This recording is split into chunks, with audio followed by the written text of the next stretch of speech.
Саламатсыздар ма, сүйкімді ханшайымдар мен ханзадалар? Сабағымызды бастаймыз. Сабақ ұнаса, лайк басамыз, комментарий жазамыз. Алдымен подписацияны басып қоямыз. Қазақ тілі 4-ші сынып, нәтиже сабақ, мен не үйрендім? 61-ші сабақ. Бірінші, мәтіннің аты мен 129-130 беттердегі суреттер бойынша әңгіменің мазмұнын болжа, өз ойыңды дәлелде. Қазіргі Бессайыстың түрлері. Бірінші, балалар жүгіру, екінші, семсерлесу, үшінші, жүзу, төртінші, мылтық ату, бесінші, ат жарыс. Екінші, мәтінді тыңда. Сен тақырып пен суреттер бойынша жасаған болжамыңмен тыңдаған мәтіннің мазмұны бір-біріне сәйкес келе ме? Мен Бессайысшы боламын.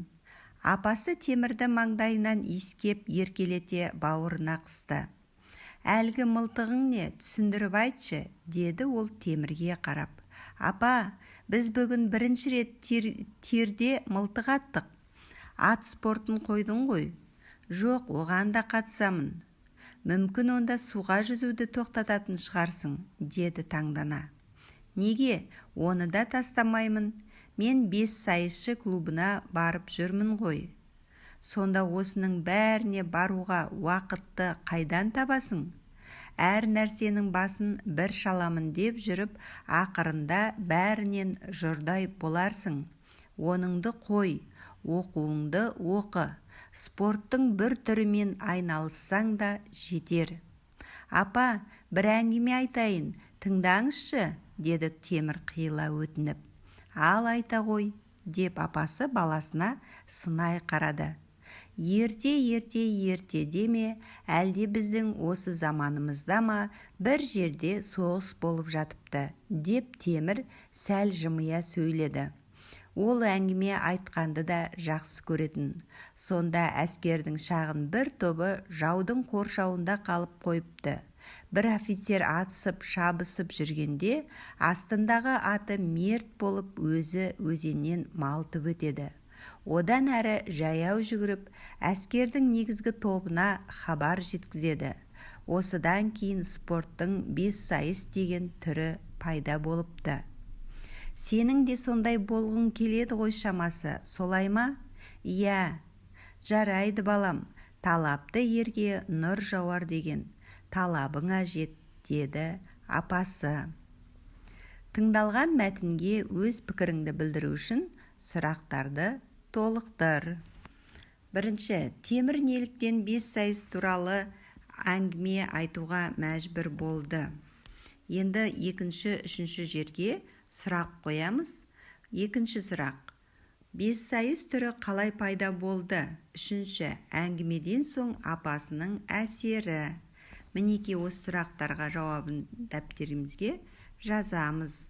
Бұнда балалар түсінігін оқып түсініп аламыз. Сұрақтардың жауабын дәптерге жаз.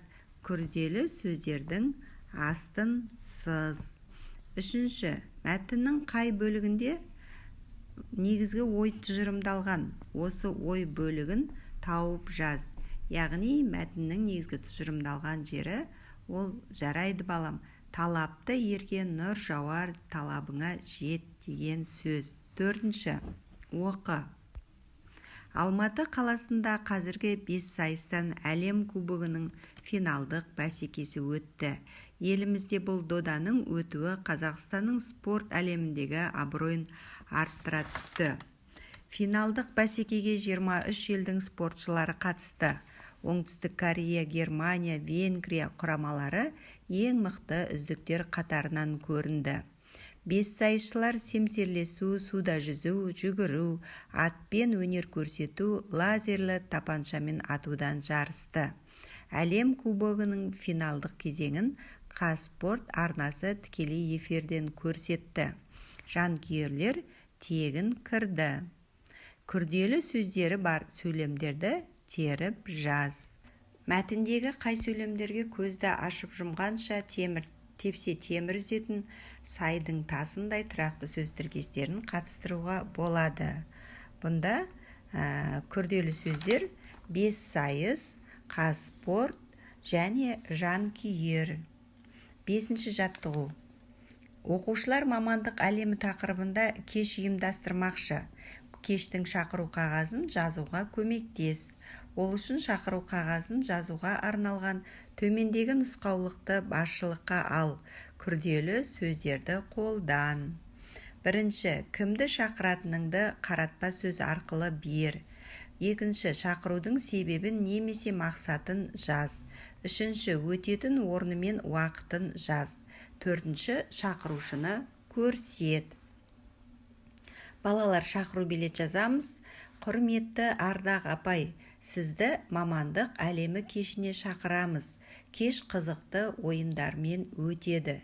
Өтетін орны акті залы 21 ақпан 2021. Кеш иесі оқушылар.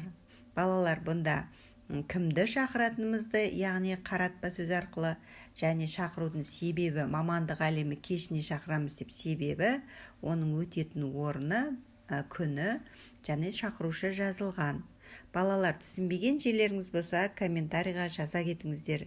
Осымен сабағымыз аяқталды.